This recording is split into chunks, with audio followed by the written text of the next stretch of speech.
J'espère que personne va débarquer puisque je suis dans une auberge de jeunesse en ce moment. Je vais essayer de faire ça rapidement. Bon, t'as sûrement déjà entendu parler du fait que pour grandir, pour évoluer, pour accomplir ses rêves, pour aller vers de grandes choses, etc., il faut, of course, sortir de sa zone de confort. Tu t'y attendais sûrement pas à celle-là, comme si on n'en parlait pas assez. Bref, qu'en gros, pour te faire évoluer, faire grandir le Pokémon qu'il y a à l'intérieur de toi, eh bien, on entend qu'il faut forcément aller vers ce qui te fout les chocottes, ce qui te fait frissonner de peur. Sauf que, et si tout ça n'était qu'un mythe, une pure illusion, du pur bullshit, et si en fait on pouvait évoluer sans être dans une lutte constante, sans avoir l'impression d'être toujours sur un terrain de boxe prêt à recevoir une grosse patate ou prêt à donner une grosse patate. Et si je te disais que sortir de ta zone de confort peut être confortable. Moi qui suis actuellement en voyage solo, j'ai dû à de maintes et maintes reprises sortir de cette fameuse zone de confort parce que clairement j'avais pas le choix. Enfin plutôt je ne me donnais pas le choix parce que j'avais quand même envie de ressortir, enfin de retenir quelque chose de ce voyage. Alors forcément à force, j'en ai retenu pas mal de choses, donc laisse-moi dans cette vidéo, dans cette 6e leçon apprise dans mon voyage solo, t'expliquer un petit peu comment est-ce que je fais, comment est-ce que je sors de ma zone de confort tout en étant confortable. Dans cette 6e leçon sur 42, je vais tenter de switcher ta manière de voir ta zone de confort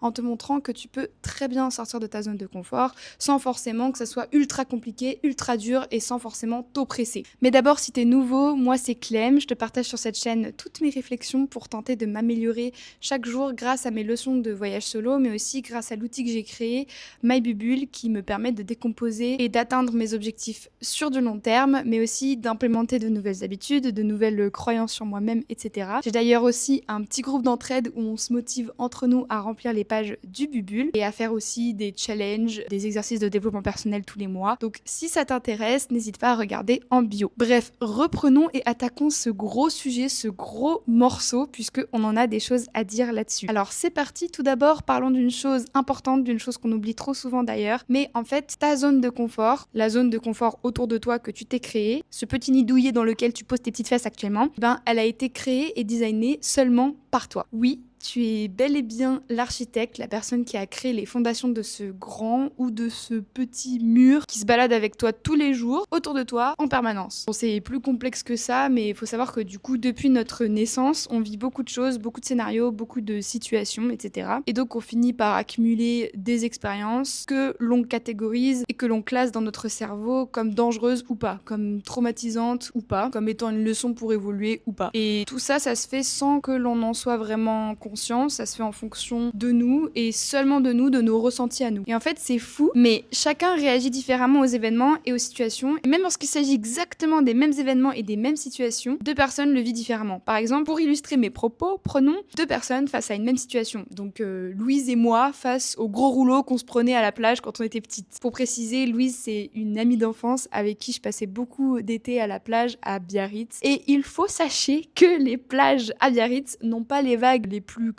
les plus douces, les plus calmes. Surtout pour les enfants qu'on était. Bref, reprenons cette situation à la plage. Et ben, alors que Louise et moi, on se prenait littéralement les mêmes vagues dans la face, et c'était pas des bébés vagues, c'était des monstres, c'était des buildings, les trucs. Ben moi, à la différence de Louise, j'avais pas envie d'y retourner juste après. Au contraire, j'avais comme compris l'ampleur du danger et j'étais en mode trauma, quoi. Un peu stressée à l'idée d'y retourner. Et puis t'as Louise, à côté, qui elle, comme si c'était un manège, elle fonçait à nouveau dans les vagues tranquillou, comme si c'était amusant, quoi. Moi, j'étais toujours ultra hallucinée à ce moment-là. Et le pire, c'est qu'elle y allait avec le smile jusqu'aux tempes, cette vieille folle là. Bref, tout ça pour dire que nous sommes les seuls créateurs de nos murs, de nos limitations, de nos barrières, et que nous sommes clairement les seuls qui nourrissons notre imagination et tous les films qu'on se fait dans notre tête de manière générale. Alors, une fois qu'on comprend qu'on est responsable de la manière dont on réagit aux situations qui nous arrivent, ce qui pourrait être intéressant ensuite, c'est de commencer à observer ces histoires dans notre tête qu'on se raconte. Est-ce que les histoires qu'on s'invente sont des histoires qui nous servent ou qui nous desservent? Est-ce que ces limitations qu'on choisit du coup de se donner, est-ce qu'elles nous aident ou est-ce qu'elles nous enferment et elles nous ralentissent dans nos objectifs? La plupart du temps, on constate qu'elles nous enferment bien comme il faut. La plupart du temps, on réalise qu'on préfère même rester dans un enfer confortable plutôt que d'être dans un paradis inconfortable. Alors, à ce moment-là, est-ce que on se dirait pas que ce serait le moment enfin, le moment de revoir les fondations de cette maison dans laquelle nous sommes depuis toujours et d'enfin rénover les parties à rénover? Bien carrément d'agrandir la maison. Parce qu'aujourd'hui, cette maison, elle nous fait nous sentir trop à l'étroit par rapport à nos besoins actuels, par rapport à la vie qu'on veut pour nous. Bref, est-ce que c'est pas enfin le moment de redesigner tout ça? Sauf que, à ce moment-là, je vous vois déjà venir au galop, la première chose qui vous vient à l'esprit, c'est mais ça va forcément être difficile, contraignant, douloureux, que ça demandera forcément de l'acharnement et beaucoup de force pour changer toutes les fondations de notre maison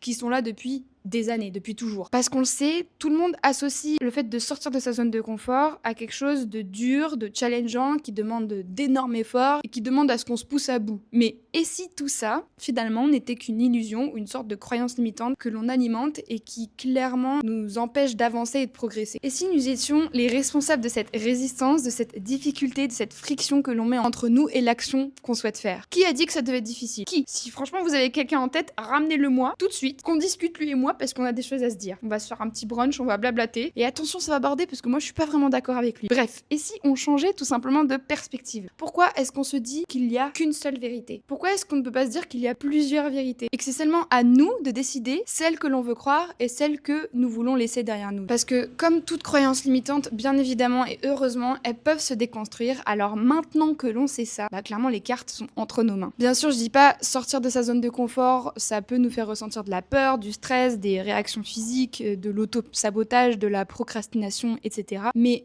tout ça est un processus totalement naturel parce qu'en fait notre cerveau automatiquement associe la nouveauté à un potentiel danger par rapport aux choses qu'on a pu vivre dans le passé. Sauf que maintenant que tu sais ça, maintenant que tu l'as cramé ton petit cerveau, ce petit coco qui pensait s'en sortir tranquillou, pépouse, maintenant que tu as capté que ton cerveau te fait ressentir ces sensations pour te protéger, eh ben dis-toi que c'est comme voir un tour de magie en étant au courant de tout le processus derrière. Ça perd clairement immédiatement tout son charme. Là, dis-toi que c'est pareil avec ton cerveau. Maintenant que tu sais, eh bien tout de suite, tout ça a perdu son charme. Bon allez, c'est bon les gars, on remballe tout, vous pouvez ranger toute cette mise en scène, je vous ai cramé les gars. Bref, après ce constat, ce qui est cool, c'est que maintenant tu as le power, le pouvoir de décider de faire de nouvelles associations. Des associations sans forme de souffrance, de pression et de résistance. Donc à chaque fois que tu te retrouves face à une nouvelle situation, au lieu de l'associer à du danger, tu peux aussi décider que ce soit neutre pour toi. Ou bien décider de prendre cette chose avec excitation et avec amusement, comme si c'était une opportunité pour toi d'évoluer, de grandir et de faire évoluer ton personnage de jeu vidéo ou bien de faire grandir ton Pokémon, tu peux le voir comme tu veux. Et si sortir de sa zone de confort était plutôt associé à des émotions positives? Et si sortir de ta zone de confort ne te faisait plus ressentir de la pression mais plutôt de l'excitation à l'idée de plonger dans cette nouvelle aventure mystérieuse et enrichissante? Imagine-toi comme si t'étais Indiana Jones qui partait à la découverte de terres inconnues. Bien comme si t'étais un enfant hyper curieux et ouvert à l'idée de marcher pour la première fois ou à l'idée de goûter ce plat pour la première fois. Bref, rends-toi compte qu'en fait, tu es l'acteur ou l'actrice de ta vie, donc c'est à toi de décider de changer de perspective. C'est toi qui décides de faire de certains événements soit des choses qui te font avancer ou au contraire reculer. Quand tu enlèves l'idée que la nouveauté doit se ressentir comme une bataille et que tu la remplaces par une sensation d'amusement, toute pression s'évapore immédiatement. C'est comme moi avec mon voyage solo, au début je trouvais vraiment difficile le fait d'aborder des personnes, jusqu'à ce que j'associe cette démarche à une émotion hyper positive où je m'imaginais toutes ces rencontres, toutes ces discussions, toutes ces connexions que j'allais créer et tout de suite, toute forme de pression et de stress disparaissait. Et je finissais par être dans une émotion d'excitation et parfois ce switch pouvait vraiment me prendre 5 minutes à avoir. Donc dans ces moments-là, au lieu de me dire « Ah mais ça va être difficile, ça va me demander beaucoup d'efforts, etc. »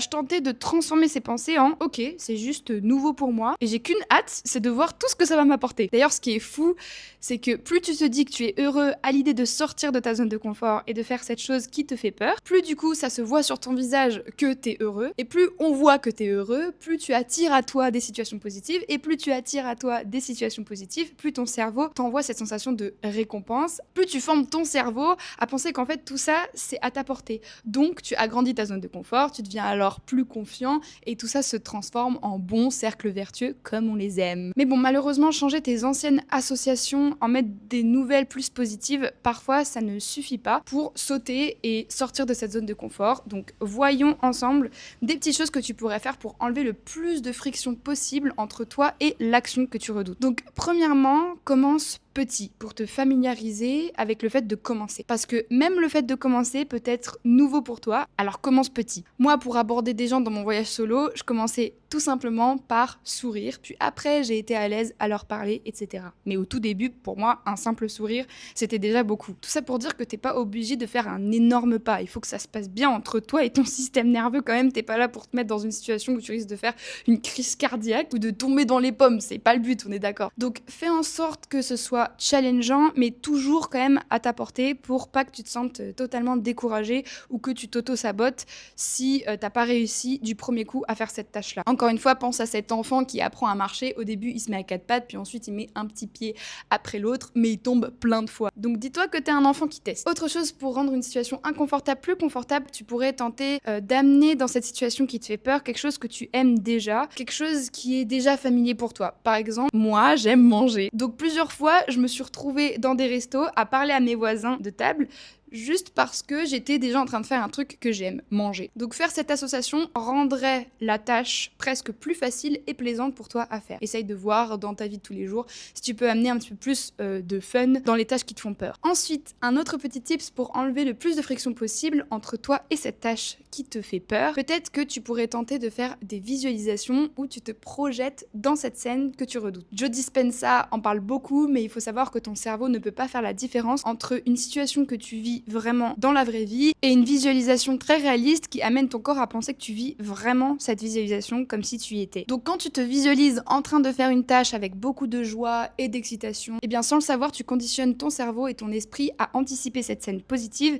et le moment où elle arrivera, tu seras déjà dans de bonnes conditions pour l'accueillir. Et ouais, c'est malin, remerciez-moi. Donc si par exemple, t'as un événement qui approche où tu vas devoir parler devant tout le monde, visualise-toi la scène comme si tu y étais vraiment. Donc, imagine-toi en train de parler avec aisance, avec confiance, imagine-toi tenir ce micro, sentir les rires dans la foule, les réactions, les regards positifs. Tout ça va vraiment permettre à ton cerveau d'anticiper et de se conditionner à cette situation, et lorsque cette scène arrivera vraiment, ça sera comme familier et confortable pour lui. Donc si tu penses en ce moment à faire quelque chose qui te fait sortir de ta zone de confort, visualise-toi en train de faire ça en mode easy peasy, lemon squeezy, tout va bien pour moi, c'est facile. C'est presque trop simple. D'ailleurs, si tu veux noter tes visualisations, il y a une partie dédiée à ça dans mon bubule. Alors je te laisse découvrir tout ça en biographie si ça t'intéresse. Dernier tips pour que sortir de ta zone de confort soit plus confortable, eh bien n'oublie pas de te récompenser à chaque fois que tu sors de ta zone de confort, parce qu'à chaque fois que tu te récompenses, sache que ton cerveau se souvient et enregistre dans son logiciel que faire cette tâche lui apportera telle ou telle récompense, et alors inconsciemment il va tenter de chercher de nouveau à reproduire ses actions et à sortir de nouveau de cette zone de confort pour mettre toutes les chances de son côté pour recevoir de nouveau cette récompense. Encore une fois, il est malin. Donc habitue-toi à noter à chaque fois que tu t'apprêtes à sortir de ta zone de confort,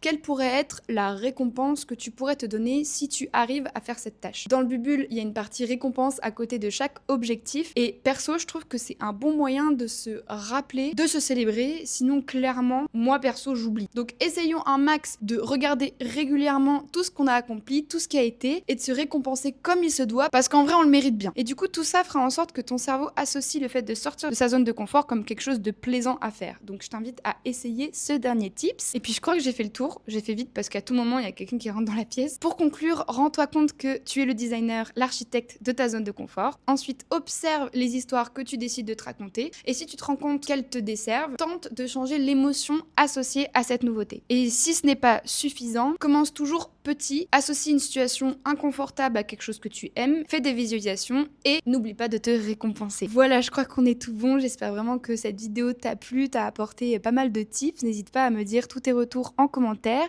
Je serai très heureuse de te lire, et en attendant, je te fais plein de bisous et on se retrouve très vite pour une autre vidéo. Plein de bisous!